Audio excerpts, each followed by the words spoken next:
wrestling rarely offers anything new. Be it performers copying from things they've seen on TV or picking up ideas from the past, a lot straight up borrow someone else's concept but rebrand it a little to see what happens. That's why I imagine one day we will have the Grave Digger, a wrestler that wears a trench coat and acts like he's not alive. And you roll your eyes now, but just you wait. You think too there would be no way a reboot could surpass the original, but that's simply not true. Somehow there's loads of occasions where the ripoff gains more momentum and actually outlasts the inspiration. Given that history is written by the winners, whatever sparked all this off is usually forgotten about entirely. And how weird is that?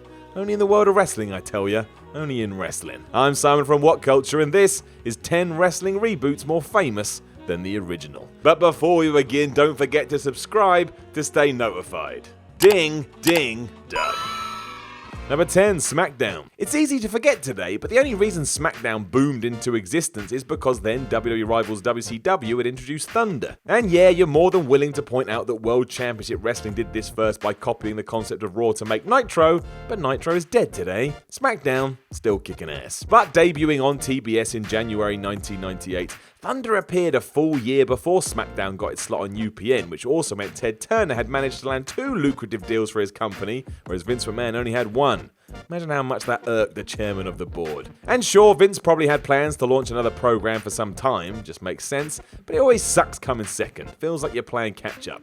It's all about the long game though, and given that Thunder died with its parent company in 2001 and SmackDown is about to be worth $1 billion, well, there's no two ways about it, the blue brand won hands down. Number 9, gimmick-themed pay-per-views. Gimmick-themed pay-per-views are symptomatic of WWE's lack of imagination, or so cry the critics. They can no longer draw in the fans through well-beat storylines, so must instead resort to filling their monthly network shows with endless weapon matches, regardless of whether the feud's actually cool for them or not. But is Vince McMahon really to blame for all of this? After all, TNA created Lockdown, an event in which every single damn match took place inside 6 sides of steel, all the way back in 2005. Of course, we've no way of knowing for sure that WWE got the idea for Elimination Chamber, TLC, and Money in the Bank from their rivals. But whatever the case, they were beaten to the punch. Another thing that might upset WWE is that while their versions are of course more famous, TNA arguably did it better. In its heyday, Lockdown was almost always one of the year's best wrestling shows, even when it featured Hulk Hogan and Ric Flair in the headline match. Don't watch it. Number 8, Ric Flair. Now, I'm certainly not saying that Ric Flair stole any of Buddy Rogers' famous signatures into his own act, as it was more of an homage, but the 16-time world champ did borrow a lot from the man. As well as the nickname The Nature Boy, which Rogers was using before Flair was out of high school, Ric also took the figure 4 leg lock and his arrogant in-ring strut, and let's be fair, without these his performances wouldn't have been half as memorable. There's no debate about which one is better known to wrestling fans in 2018 either. While Rogers did become the inaugural WWE champ in 1963 via a fictional tournament in Rio de Janeiro, Flair has firmly eclipsed him by becoming one of, if not the best pro wrestler ever. If anything, the fact that Rogers helped inspire one of the biggest stars of all time has ensured that his legacy does live on. He's far more famous than many of his early era contemporaries, and he will remain so for as long as people are curious about Ric Flair's origins. And let's be fair, if you are as good as Flair is, he could have ripped off the gobbledygooker and probably still would have been a huge success. Actually, there's no probably about it. He would have been. Number 7, Mr. McMahon. Mr. McMahon, who is the on-screen alter ego of WWE Chairman Vince, as weird as that sound, is without a doubt the most famous non-wrestling character ever. How could he not be after years of warring with Stone Cold in the Attitude Era, and that was just the start? His resume these days is filled to the brim with highs, and of course lows. But most historians agree that the idea of an underhanded, yellow-bellied authority figure came not from his own brain, but from the show across town at the time was winning a war. This theory makes a lot of sense too. Eric Bischoff was drawing heat on Nitro a good few months before friction with Bret Hart and ultimately the Montreal Screwjob forced Vince to leave the commentary desk for good. It's not like Bischoff didn't achieve great success in the role either. That clip of him being confronted by a debuting Kevin Nash is the stuff of legend, and he continued on that path till, as ever, it got run into the ground. And don't get me wrong, at times McMahon did that as well, but the difference in 2018 is massive. WWE won, and therefore Vince did too.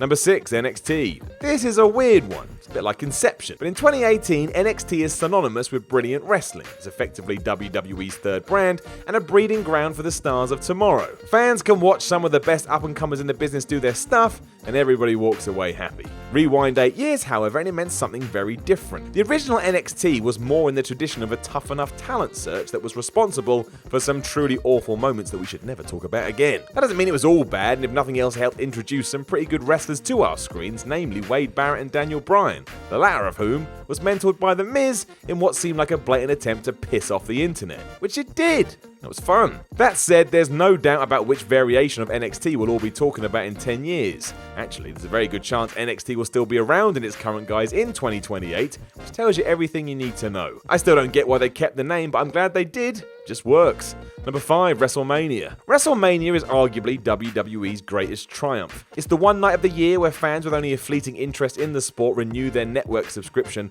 and fly in from all over the world just to be a part of it. Not even the card matters, you're going to Mania, and that's the key. Yet it is a fact that the NWA pioneered the idea of a wrestling super show first. STARRCADE, which would eventually become WCW's showpiece, was initially held in 1983. That's a year prior to the first WrestleMania and probably what gave WWE the idea to begin with. Vince McMahon's version is a lot more famous for many reasons, but a large one once again is due to the decisive victory in the Monday Night Wars, which saw the last STARRCADE held in 2000.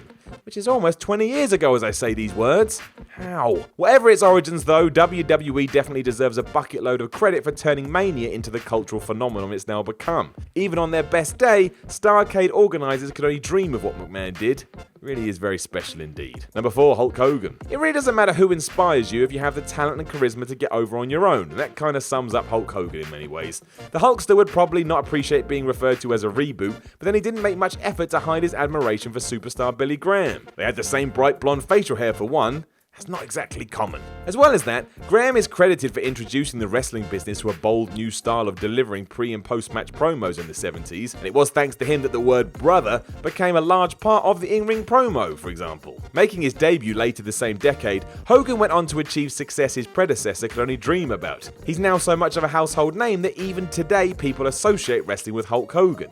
Even my mum knows who he is, and she doesn't understand what this strange pastime is in any sense, just sees dudes in pants. In the Hulk's defense too, he did far more than just borrow ideas from someone else. Slamming Andre at WrestleMania 3, pulling off wrestling's greatest ever heel turn, these are accomplishments that you can't put down to luck alone. Hogan was born to do this, and he was an utter success. Number 3, Bray Wyatt. Bray Wyatt was hailed as one of the most original WWE characters in years when he first popped up on the main roster back in 2012, with many suggesting at the time that he could have easily found a place in the gimmick-heavy Attitude Era, or at any period. He just got it. But his shtick isn't quite as fresh as you might think. About 2 decades before the Eater of Worlds made his debut, there was another eccentric performer who walked to the ring in garish Hawaiian shirts, and his name was Waylon Mercy.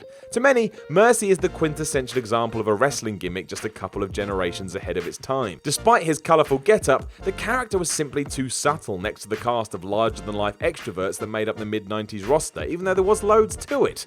Unfortunately, while Bray became a WWE champ, Waylon soon ended up going the way of a million other mid-90s WWE gimmicks, and he was released within just a few months of his debut, never to return. Number 2, the Women's Revolution. WWE loves to remind us how much new ground they're breaking with their exciting women's division, which was forever transformed a couple of years ago when they decided to ditch the whole diva thing and actually focus on wrestling. What a concept. And while it's good that they're proud of how far they've come, fans of TNA might question whether this territory is really all that uncharted. The Gail Kim-headed Knockout division came to prominence about a decade earlier, bucking stereotypes in exactly the same way. Admittedly, it wasn't quite as good. They just didn't have the same depth of talent, which did mean that the quality of matches was found wanting anytime Kim or Awesome Kong weren't in the ring. But still, it's a rare example of a wrestling trend that reached the impact zone long before anyone on Monday Night Raw had even thought about it, even if Vince McMahon's version is ultimately the one that will be remembered by those damn history books. Number 1, the NWO. Eric Bischoff's New World Order, perhaps the greatest faction in the history of professional wrestling, was a stroke of genius. It happened to be a stroke of genius from someone else's brain. To be fair to Eric, the marketing end of the deal appears to have been all him, and he has said on many occasions that he was inspired by what happened across the way. He also came up with a brilliant name and iconic t-shirt, and it was him who decided to have Hulk Hogan turn heel for the first time in his career,